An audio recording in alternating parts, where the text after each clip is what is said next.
Hi hello ನಮಸ್ತೆ, welcome to ಕುಷ್ಮನಿ multi creations. ಇದು ನಾನು ನಿಮ್ಮ ಶಾಂತಿ. ಫ್ರೆಂಡ್ಸ್, ಕಿರು ದೀಪಾವಳಿ ಬಂದೇ ಬಿಡ್ತು. ಕಿರು ದೀಪಾವಳಿ ಅಂತಂದರೆ ತುಳಸಿ ಹಬ್ಬ.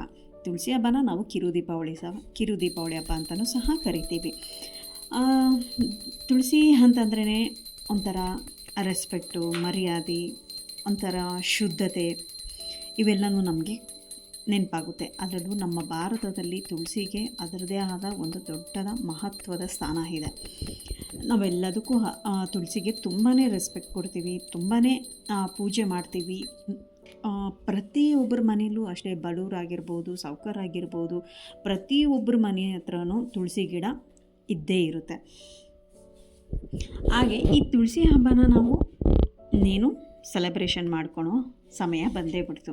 ದೀಪಾವಳಿ ಆಯಿತು, ಇವಾಗ ನೆಕ್ಸ್ಟ್ ನಮಗಿರೋದು ತುಳಸಿ ಹಬ್ಬ. ಈ ತುಳಸಿ ಹಬ್ಬ ಯಾವಾಗ ನಾವು ಮಾಡ್ಕೊಳೋದು?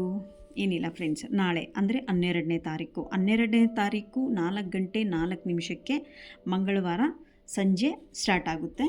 ಮತ್ತು ಬುಧವಾರ 1 ಗಂಟೆ 1 ನಿಮಿಷಕ್ಕೆ ಮುಕ್ತಾಯಗೊಳ್ಳುತ್ತೆ.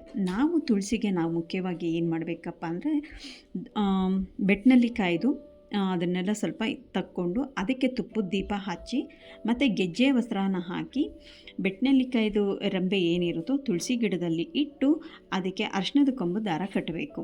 ಮತ್ತು ನೈವೇದ್ಯಕ್ಕೆ ಅಂಥೇಳಿ ಅವಲಕ್ಕಿ ಮಾಡಿಟ್ಕೊಂಡ್ರೆ ತುಂಬಾ ಒಳ್ಳೆಯದು. ಇಷ್ಟು ನಾವು ಫಾಲೋ ಮಾಡಿ ದೀಪ ಹಚ್ಚಿದ್ರೆ ಸಾಕು. ನಿಮಗಿನ್ನೂ ಅನುಕೂಲ ಇದ್ದರೆ 5 ಥರದ ಹಣ್ಣು ಇಟ್ಟು ಸಹ ಪೂಜೆ ಮಾಡ್ಕೊಬೋದು.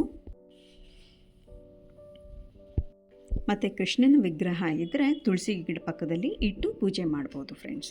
Thank you friends, thanks for watching.